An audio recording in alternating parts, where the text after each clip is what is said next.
I have some slides that I want to share to give some sense of Bolaño to any of you who might not have already read his work yet. I just wanted to start by talking a little bit about how I got into this work, and also to just introduce you to give you an overview of what the book is doing. So I'm just going to start with the contents and then move to a couple of first examples and fill you in on how I got to work on this to begin with. So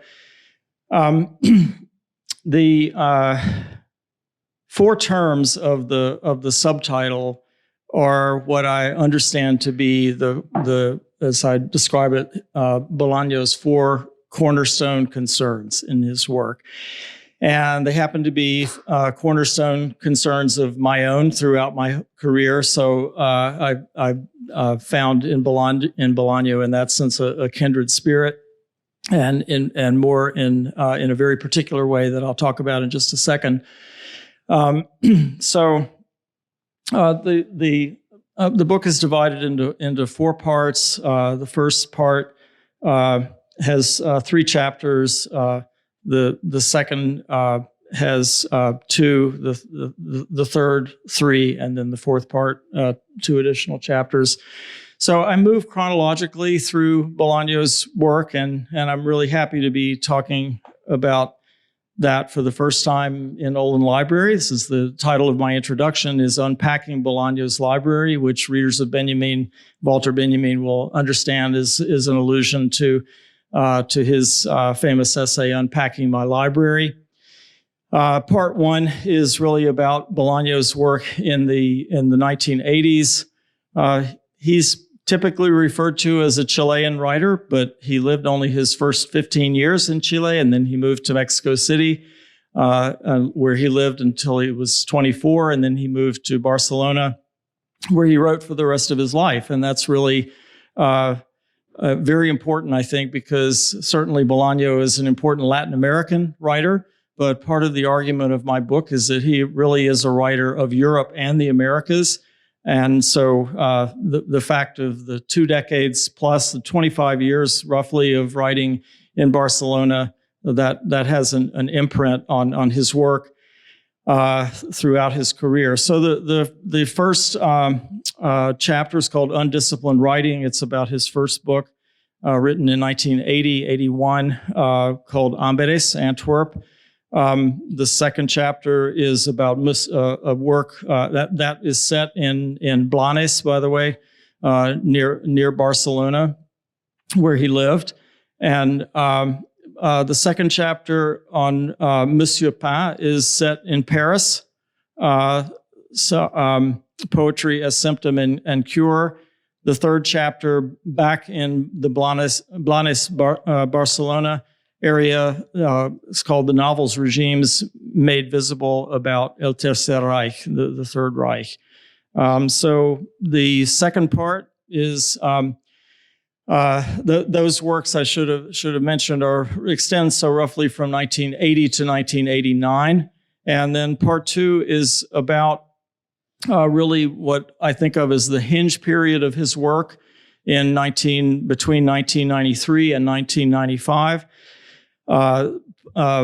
The fourth chapter, the first chapter of part 2, Poetry at the Ends of Its Lines, is the only chapter that's about 2 works. It's about La Universidad Desconocida, the unknown university, which is basically his collected poems. This is the bilingual edition, so you can see it's a tome, which is divided into 3 parts. The first part is entirely in verse. The third part is entirely in verse. And the second part, the middle part, is, for the most part, a reprinting, and we could say a repurposing of Amberes, of his first book, called Gente que se aleja, or People Walking Away. That structure is, I'm going to be talking about a collection of poetry called Tres, and just in one piece from that in particular. That structure, I think, is very important for my purposes. that movement from verse to prose to verse in La Universidad Desconocida, which he started compiling in 1993. So those 2 years between 1993 and 95 that's a very important moment for him in his relationship to poetry and prose, to that dynamic, which is the central concern of a central concern of my book. So La Literatura Nazi en America, Nazi literature in the Americas, is a collection of prose poems and short stories published in 1995, the same year as the novel Estrella Distante, Distant Star, which is the subject of my 5th chapter, Post-Avant Histories. So that's a period in which he's making important decisions about the role of poetry in his life, the equation that people typically have in mind of poetry with verse, and what the relation between poetry and prose is going to be from that point on in his career. So the third part is, you could think of it as his high-late period. The last decade of his life, he died in 2003, is incredibly productive. And Los Detectives Salvajes, The Savage Detectives, which is really the novel that made him famous, came out in 1998. So the chapter on that is called Dismantling Narrative Drive. Then Amulet, appeared in 2000. So that chapter is called Making Visible the Non-Power of Poetry. One of my slides will show you where that comes up in that novella. And then the final chapter of part 3 is on Nocturno de Chile, By Night in Chile. It's called Poetry, Politics, Critique. That was 2001. So an incredibly productive period, 1998 to 2001, those 3 really important works. And then finally, the fourth part is on Los Sinsabores del Verdadero Policía, Woes of the True Policeman. That chapter is called Literary Taxonomies After the Wall. And the final chapter is on his magnum opus, 2666. This is a quotation from within 2666 in the final part of it. What a relief to give up literature. And I had a decision to make about which one of those works to make the penultimate chapter and which one to make the final chapter, because they are kind of companion novels. Woes of the True Policeman, much shorter, but it has shared characters between the 2 novels, and some very interesting changes from one to the other. For example, in the character Amalfitano, who has his own part in 2666 and is really the central character of Woes of the True Policeman. And one of the things that interested me, especially about him, is that in Woes of the True Policeman, he is a poet and teacher of poetry for most of the novel, but then kind of inexplicably, in the latter part of the novel, he is referred to as a professor of philosophy, or a teacher of philosophy. In 2666, Amalfitano is a professor of philosophy who is exiled, as it were, in Mexico from Spain. So more about that in a second. And then my conclusion, from the known to the unknown university, is playing and working with the title of what really is Bolaño's collected poems, which dates, I think, very importantly from 1993-95. It was called Fragmentos de la Universidad Desconocida at the time, and then when it was finally published only posthumously, it was just called The Unknown University, which is a phrase that he gets from one of Baudelaire's most famous poems, Le Voyage, where Baudelaire talks about plunging into the unknown to find the new, is the way he puts it. Okay. All right. So this is the cover for the bilingual edition, The Unknown University. Since we're having this talk in the library, I wanted to, and as I mentioned, my introduction is called Unpacking Bolaño's Library. So I wanted to start with this little verse poem that's in the Unknown University. So I'm not going to be reading the Spanish and English of each one, but this is short enough, so I'll start with both. So, Biblioteca de Poe, en el fondo de un extraño corral, libros o pedazos de carne, nervios enganchados de un esqueleto o papel impreso, un florero a la puerta de las pesadillas. So Poe's library, at the back of a strange barnyard, books or pieces of meat, nerves hooked on a skeleton or printed paper, a vase or the door to nightmares. So Poe occupies a really central place in Bolaño's work. He says in one interview that when he was a teenager, all he read was Poe. And late in his life, in a little prologue to his collected short stories, to his cuentos, he says again, with Poe, maybe we have everything we need to read. Maybe we don't need anything else. So Poe was of importance to him throughout his life. And at the center of what I'm doing is, in the book, is initially is following a hunch, which really turned out, I think, to have a lot to it. The hunch that Poe, Baudelaire, and Rimbaud were all really important to Bolaño at the very beginning of his career and continue to be important to him throughout his career. You may know that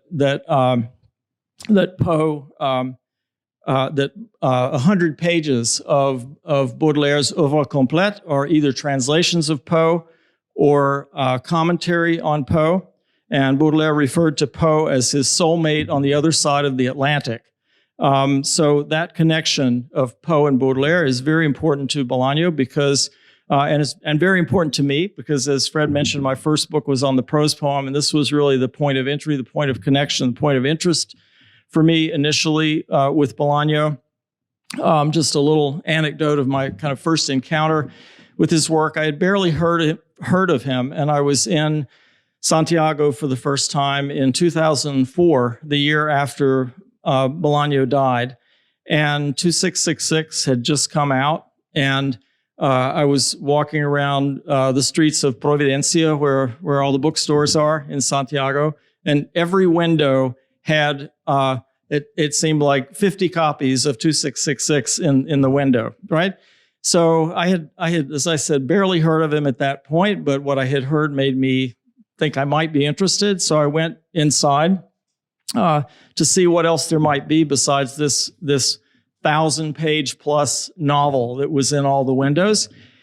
And what really sparked my interest was not that, but this tiny little book. This is just the English translation of it, of Amberes. That's his first book, Antwerp, Amberes. And I looked at it and I thought, it has 56 little prose poems, and it just looks a lot to me like this little book, Paris Spleen, the Spleen de Paris of Baudelaire, which also has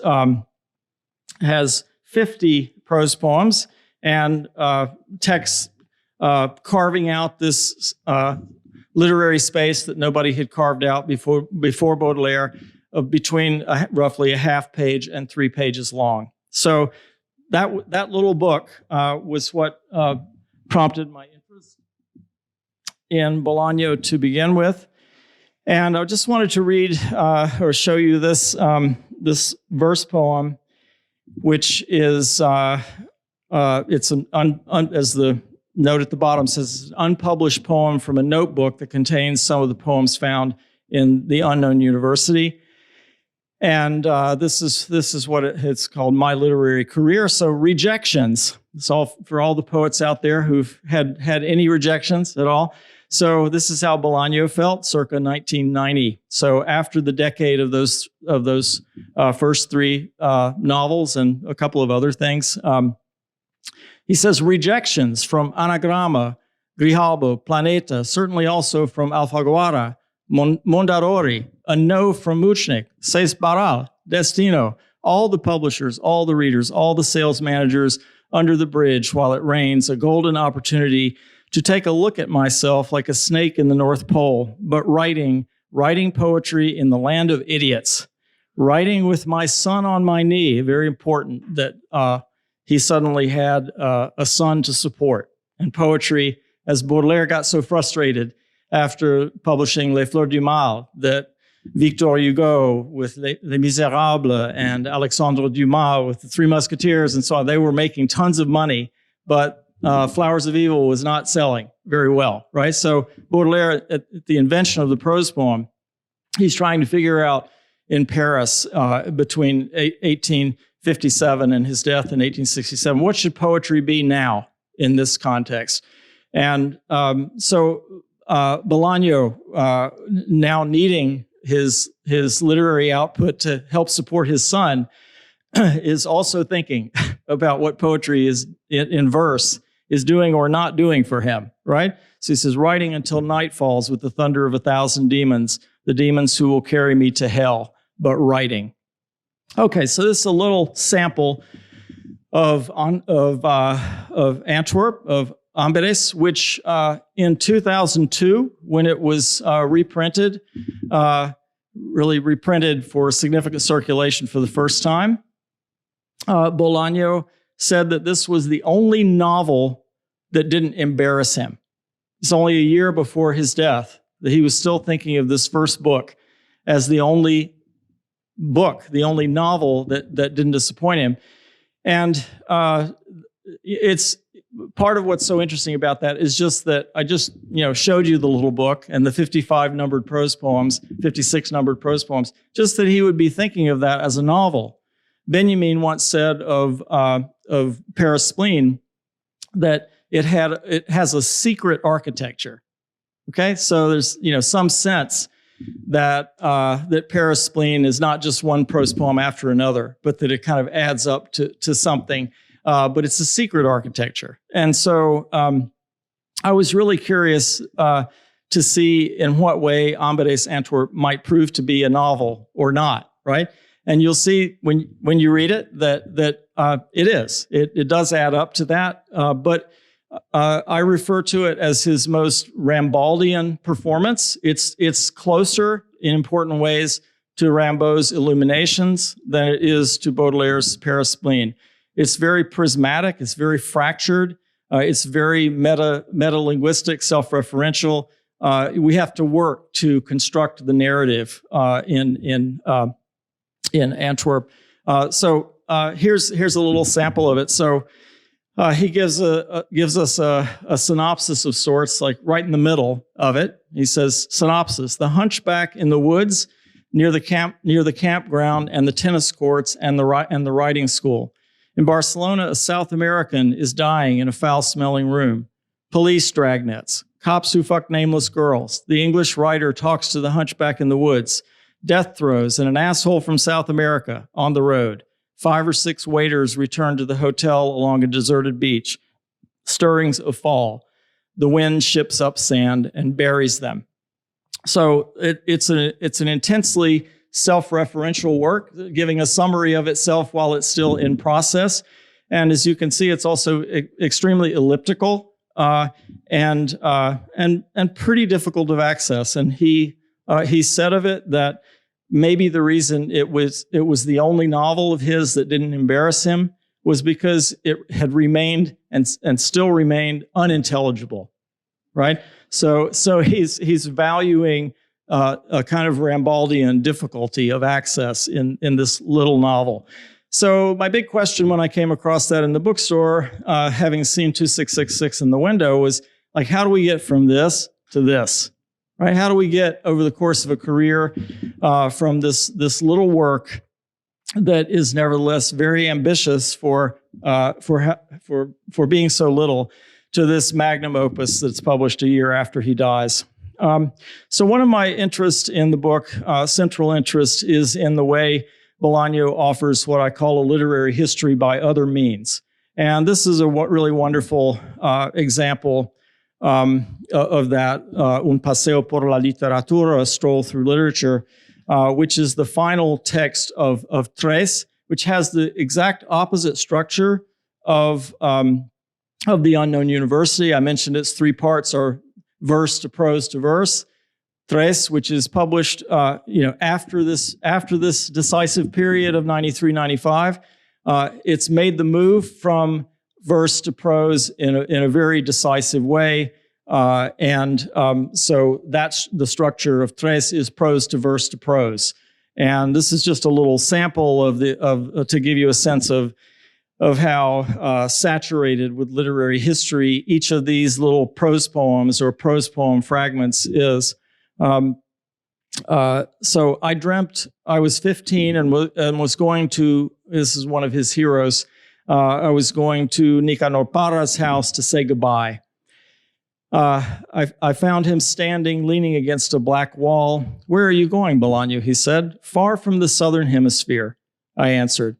I dreamt I was 15 and was in fact leaving the southern hemisphere when I put the only book I had, Trilce by Vallejo, who is the subject of Monsieur Pain, by the way, set in Paris, as I mentioned. The pages went up in flames. It was 7 p.m. and I chucked my scorched backpack out the window. Okay, so that building on that sense of how saturated with literary history his work tends to be from the beginning to the end of his career. So this is a particularly wonderful passage in Amuleto, in Amulet, which came out in 2000. The speaker, Auxilio La Couture, who is a kind of hanger-on and doyenne of all the young poets in Mexico City. She calls herself the mother of all poets, all right? So she says late in this novella, "These are my prophecies. Vladimir Mayakovsky shall come back into fashion around the year 2150.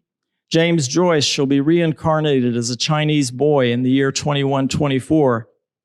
Thomas Mann shall become an Ecuadorian pharmacist in the year 2101. For Marcel Proust, a desperate and prolonged period of oblivion shall begin in the year 2033. Ezra Pound shall disappear from certain libraries in the year 2089. Vachel Lindsay shall appear to the masses in the year 2101. Cesar Vallejo shall be read underground in the year 2045. Jorge Luis Borges shall be read underground in the year 2045. Vicente Huidobro shall appear to the masses in the year 2101. Poetry shall not disappear. Its non-power shall manifest in a different form." And so part of what I'm tracking in the book is the way in the final decade of his career, after assembling his collected poems between 1993 and 95, Bolaño really abandons verse poetry, and whatever understanding he has of what poetry might involve, it's manifesting itself in the other form of the novels that he's writing, which tend to be completely obsessed with poets and poetry. Almost all of the major characters are poets and poetry. So he never leaves poetry behind, never leaves wanting to be a poet behind, but he is pursuing that ambition in the form of what I call in the book the prose poem novel, which I argue is a kind of overturning of forms, an overturning of scale. And if it seems oxymoronic, that's because it is, but that's of course in the tradition of the prose poem. The term prose poem with Baudelaire is already an oxymoron. But following Poe, the prose poem as it's invented with Baudelaire is, in Poe's words, it's about brevity and intensity. What Poe does is to decouple the equation poetry equals verse and say, no, poetry equals brevity and intensity. So he says there's no such thing as a long poem. So what Bolaño is doing, I think, throughout his career is realizing that poetry has kind of painted itself into a corner in that way. But he takes Baudelaire's lead and starts to understand that there can be something like a prose poem novel that would allow him to expand to 1,000+ pages. And it's, of course, The Savage Detectives in 1998 that is his major breakthrough in that way. So how do you write, that novel is 650 pages long. How do you write a 650-page novel and still stay with some idea of the prose poem in the sense that Baudelaire understand it after Poe as involving brevity and intensity? Well, one way to do that would be to have, say, over 50 narrators, which he does in The Savage Detectives, and then to have, say, a character like Amadeo Salvatierra who has 15 different entries, right? In the middle part of The Savage Detectives is itself about 450 pages. But if you've got over 50 narrators and all of those testimonials from all of those narrators, then you end up having very, very short prose. And that's a way of constructing something that we might call a prose poem novel, which is a term that he uses. Poemas novela, one of the central characters, uses that term in The Savage Detectives.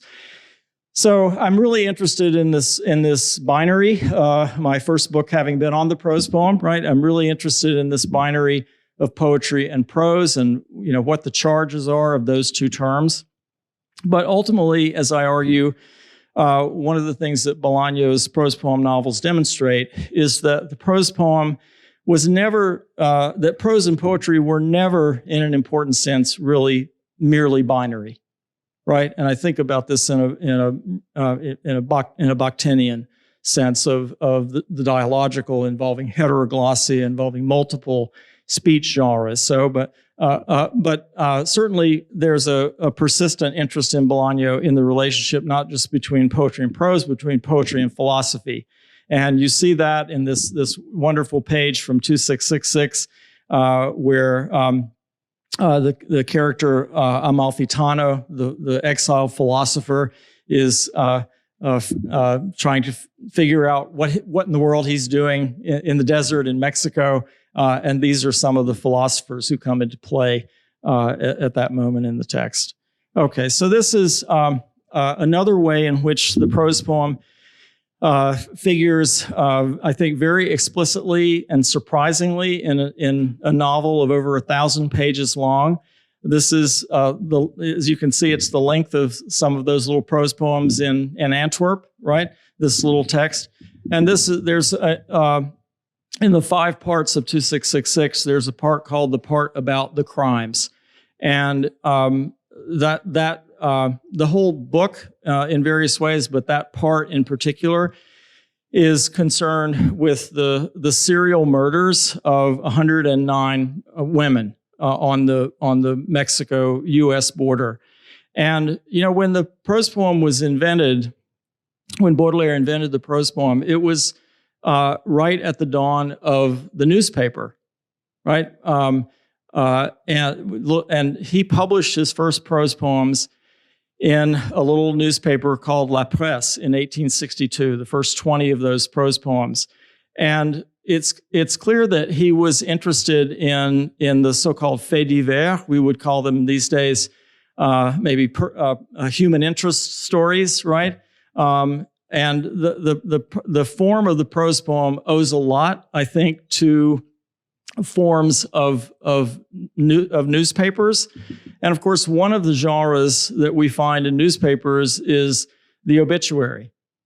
And in its shape and form and length, it's prose poem-like, right? So that form he kind of smuggles the prose poem form into this section of the part about the crimes in these intense, brief and intense, to use Poe's terms, these brief and intense obituaries of all the women who have been killed. So this is one of them.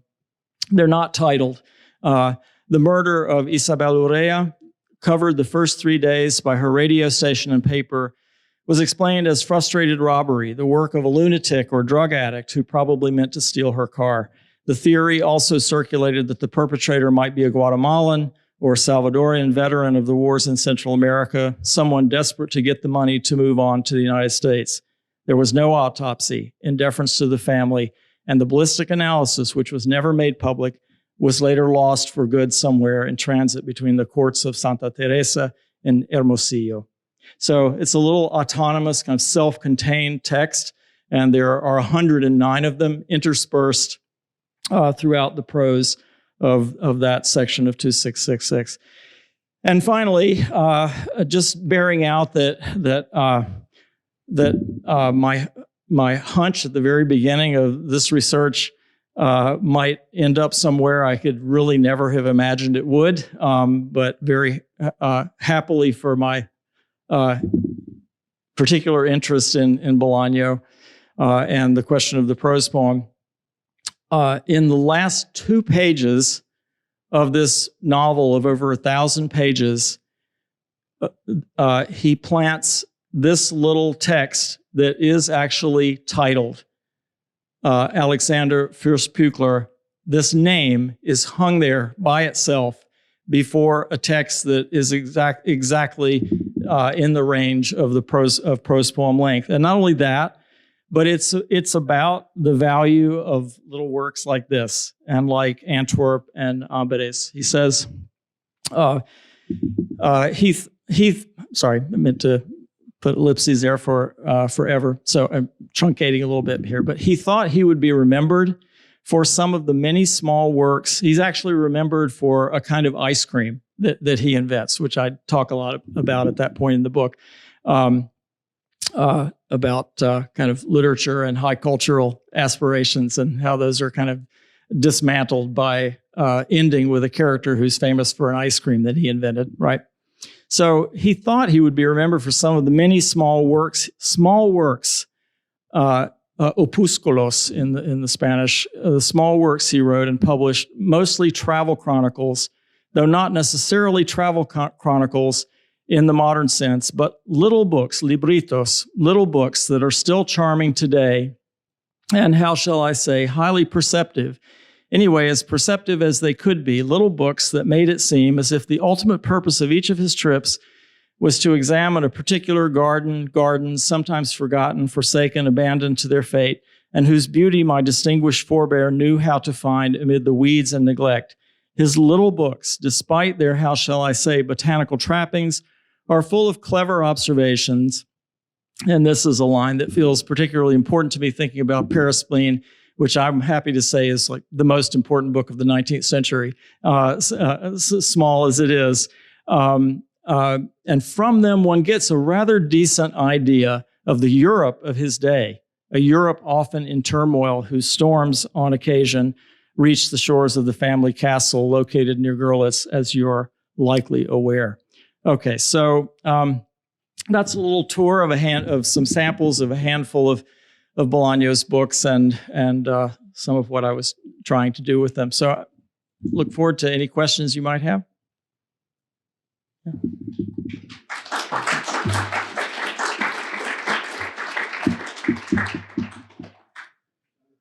Yeah. Questions for Jonathan, and I'll hand you the mic if you've got any.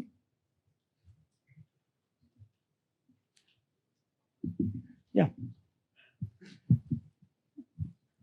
Thanks. So the Savage Detectives in particular is a book that's interested in like, I bet the question of what a poem is, like what it could be next. And in some sense, the answer ends up being a joke. Absolutely. Yeah.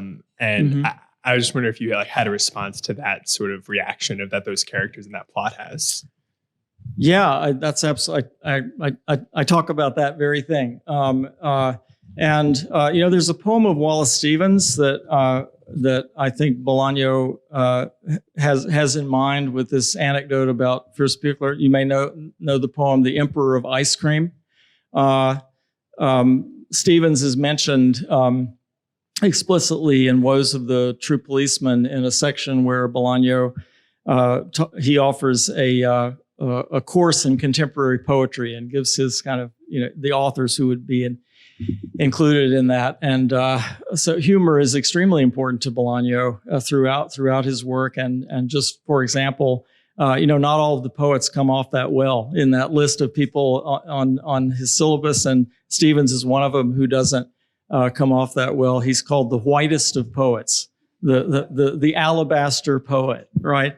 But I think there's admiration nonetheless, and the humor of the Emperor of Ice Cream, figures into that prose poem anecdote at the end. So yeah, I mean that would be the subject of a whole study. The role of humor and playfulness.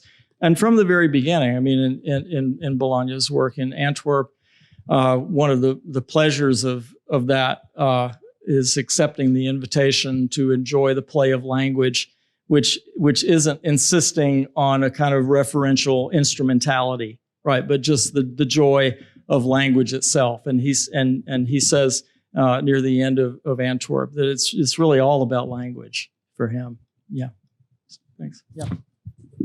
So when I read the Savage Detective a couple of years ago, Yeah. I didn't actually like it. I was and I read it in Spanish, and I thought it was interesting, and he was doing a lot of playfulness. And then as I kept reading, I realized that what he might be doing is making fun of the noir novel by saying, try to find the literature here, try to find what is literature. And you mentioned at the end, one of his books is, I'm happy, we're free of literature. So I'm asking you, Jonathan, so what is literature? Yeah. Well, I think for me, happily, in Bolaño, the line between the literary and the non-literary is kind of continually erased over and over again, right? I mean, and in fact, the Savage Detectives end. The end of the Savage Detectives is really where my title comes from, because as you know, it ends with 3 squares, right? The narrative drive of the Savage Detective that gets dismantled by these 50 plus narrators in the middle. The parts 1 and 3 are continuous with each other chronologically, and part 2 is just a big interruption. And what parts 1 and 3 are about, they're about the search for Cesárea Tinajero, for this originator of the stridentist avant-garde, right? And Salvatierra is the interlocutor who frames part 2. The opening and closing entries are Salvatierra, and the 2 major characters, Ulises Lima, Ulises Joyce Lima, Lesama Lima, and Arturo Belano, right? Playing clearly on Arthur Rimbaud, right? And Bolaño's own name, Belano. By the way, I can't resist mentioning that Baudelaire and Rimbaud begin and end with the beautiful, with beau, right? And belle, B-E-L, in Belano is, of course, the word for the adjective beautiful before a noun that begins with a vowel, a masculine noun, right? So Arturo Belano and Ulises Lima with Juan Garcia Madero, a 17-year-old apprentice poet, they go in search of Tinajero, and all they find is this drawing at the end. And very significantly, I think, at the beginning of the 3rd part, there's a dialogue. Garcia Madero falls in love with a prostitute, Lupe, and they're trying to amuse themselves on the road from Mexico City to find this sole remaining poem of the woman who invented the stridentist avant-garde, and they have a conversation where Garcia Madero is kind of annoyingly precocious. He's read too much. He's read Poe's The Rationale of Verse way too many times, where he knows all the ancient rhymes and meters, and he's very. In fact, he quits he quits the university because he has a confrontation with his first professor because he really wants to think that poetry is about all these ancient rhymes and meters. And the professor doesn't really think of it that way. But then he meets Arturo Belano and Ulises Lima, and becomes a member of the so-called visceral realist group, right? And if you think about the term visceral realism, it's really continuous with the term prose poem, right? Because what the prose poem was doing was opening the literary, the poetic, onto the non-literary, onto the prosaic. And visceral realism is a kind of anti-literature. It's a kind of literature that's opening on to the non-literary. So this conversation that they have in the car is a conversation where the lovable Garcia Madero kind of gets his comeuppance because the prostitute who he's fallen in love with, who becomes his girlfriend, kind of changes the register of the conversation, and they start having a dialogue about slang, about language that is very explicitly non-literary, right? And so, again, coming back to the playfulness, I mean, it's a wonderfully playful scene. But this is really how I read Bolaño, as these are the conceptual stakes of the prose poem, as at the foundation of modern literature is a questioning and challenging of the literary space and of what counts and doesn't count as literary, what gets excluded or included by that term.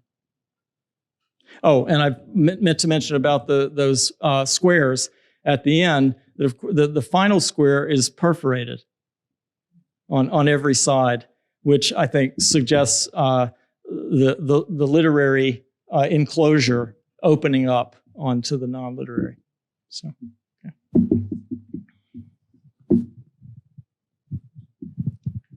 Yeah. I know the bilingual version of Unknown University is sort of a famous volume that's sort of on all of our bookshelves. Yeah. And I know you mentioned that Bolaño, comes from Chile, but he moved to Europe. And so it seems to me he's placed in this position of being, very much what we call incomplet, as like part of the global literature. And I'm just wondering where you see him in that canon. Like, how would you argue for his importance to our sort of discipline that tends to be very disparate? Mm-hmm. Well, as a comparatist, part of what has interested me so much about him is that he is a literary figure who for whom Chile and Mexico and Europe are all equally important. Actually, in the conclusion to the book, From the Known to the Unknown University, one of the kind of qualification that I have of Bolaño's importance is the impulse to claim him as a global writer. And I'm obviously very sympathetic, to claims for his importance, but I talk about a little short story called Photos, which is about Arturo Belano in Africa, and so he's replicating what Rimbaud did, right, moving from Europe to Africa, and he comes across an anthology of poetry in French. It's a bona fide francophone anthology. It's not just French poets. And he encounters the names of all of these these writers writing in Arabic, and it says at one point he was astonished, like how had he never known about them, right? All of these really interesting writers writing in French in Africa, and so I want to kind of enlarge with this book the frame of reference for Bolaño's reception, to think of it as not only Latin American, but also involving Europe and North America as well. But there is that constraint, and I think it's largely a generational thing, right? I mean, but Africa and Asia do not really figure in his work in significant ways. And so that's the Europe and the Americas are the parameters of his world, so there's that constraint. But I do think part of what feels important to me that I haven't really mentioned yet, but is also already there in Antwerp, such an awareness of questions of media in Bolaño from the very beginning. The first epigraph to Antwerp is about the film Gone with the Wind. And at the end of Antwerp, they're projecting a science fiction movie onto a screen at the campground. And so it's not only the opening up of this binary, the kind of unpacking of the poetry-prose binary, and the opening of that onto multiplicities, but it's also such a recognition, increasing recognition in his work of the competition that poetry faced, not just from the novel, but increasingly from media, right? And as he moves towards the end of 2666, it's kind of interesting for a writer who became famous, who always wanted to be a poet, but became famous as a novelist. His kind of his coming to terms with fiction, with his place in the universe of fiction, is very belated. And it really only comes in a sustained way in part 5 of 2666 with the figure of Arcimboldi, who is clearly like Bolaño. He's a kind of alter ego for himself and for the late fame that he acquired as a novelist. But really, until that moment, he has an earlier co-written novel where James Joyce figures. It hasn't been translated yet, but Joyce figures prominently.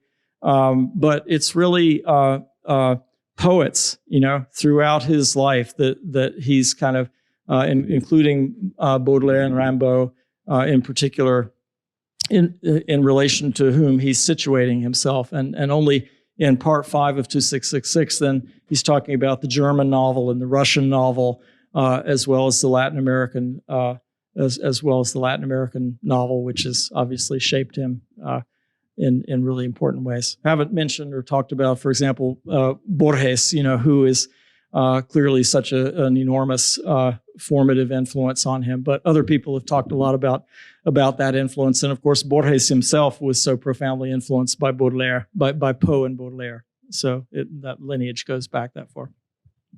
Okay. Anybody else? We definitely have time. Hi. So you mentioned that Baudelaire's prose poem arise during the time when newspapers started to become popular. Yeah. And so I read parts of your book. So I'm gonna reveal a little bit of information that you mentioned that in the book that Bolaño's novels coincided with the boom of internet. So my question is do you think that this move of poetry to the prose form, to a longer form, especially, for example, in 2666, that exceeds 1,000 pages, it's, I don't know, maybe a form of for the need of adapting to the larger need, or is also a form of resistance against, the question of what is poetry and the ability of poetry to adapt and not be restricted to the traditional form of enjambment. Or I don't know, is there any other alternative? I don't know, or both. I don't. What's your take on it? Alternative to what? To whether it's a form of adaptation or resistance. Yeah. Yeah.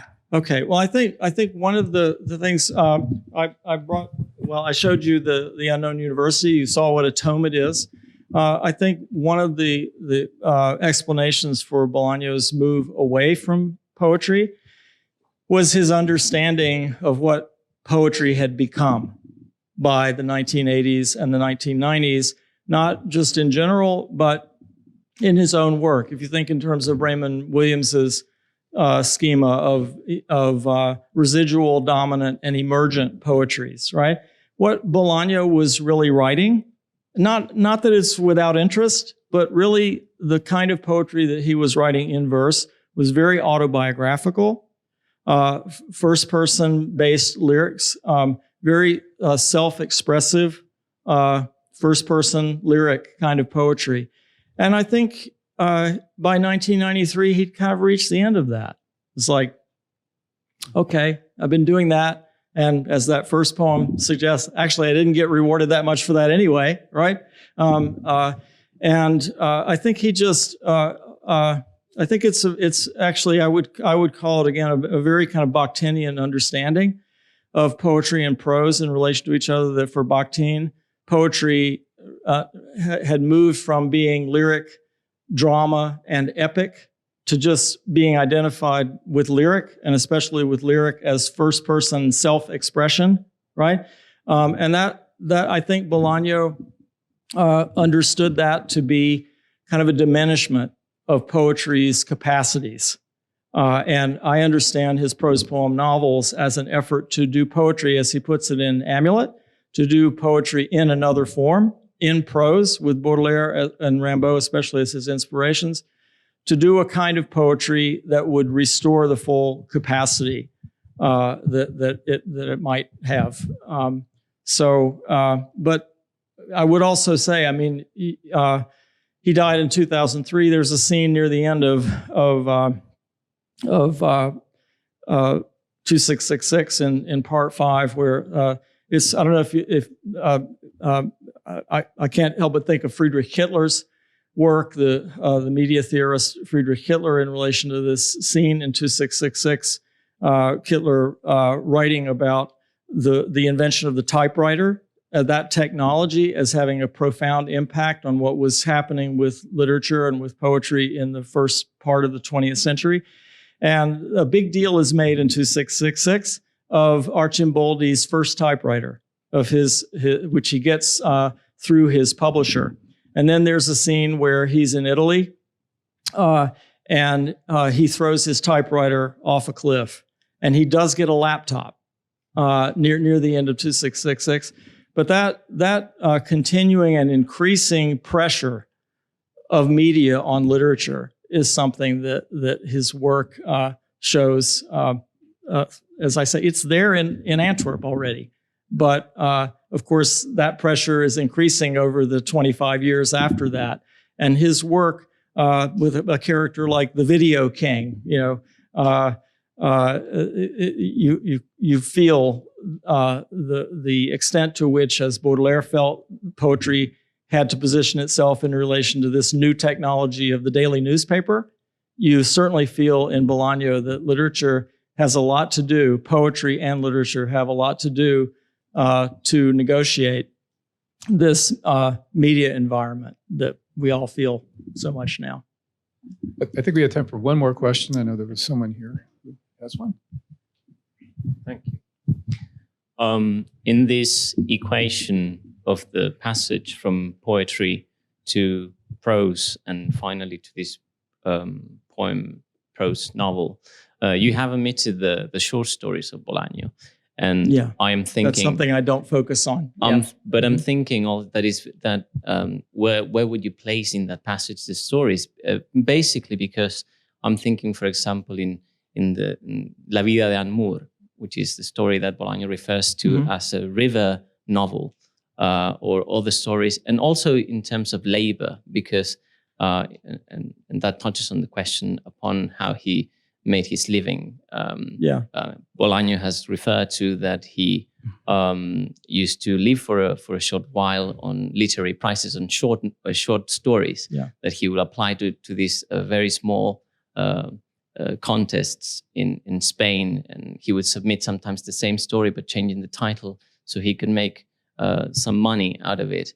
And I just wanted to ask you how you place or locate the short stories in this transition from poetry to novel, and why not explaining the minimalism of these short passages as something more aching to the short story rather than to the poem. Yeah, well, I think it's in large part because the term short story doesn't have the conceptual stakes that the term prose poem does, which I think were very important to him, in understanding what he was doing in the novel. And the short story is a very friendly form to him. It's also very interesting because his collections of short stories can move between fiction and essay, in such a fluid way. So the short story collections, I think, have in common with everything else he's doing from the beginning to the end of his career, being interested in the blurring of genres, the blurring of boundaries among discourses. But that's a study I haven't done, of the short stories in and of themselves. I've neglected to mention there's this a little novel that I didn't write about in the book either. That's called a novela. What is it? Edmundo, what's the lumpen novela?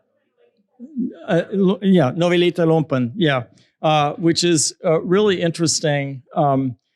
Kind of, for me, it would be a kind of afterward, to a lot of what I've been saying, because it's set more evidence of the importance of Europe to him, right? Because it's set in Italy and with a North African character, set in Rome, and speaks to what I was just saying about the pressure of media on literature, because the central character does not read. She only, so all this saturation of all of his work with literary history actually ends in this little novel before he dies, the year before he dies, where the central character is obsessed with watching TV all day long. Right? Yeah. So. Okay. All right. Thank you so much. Thank you.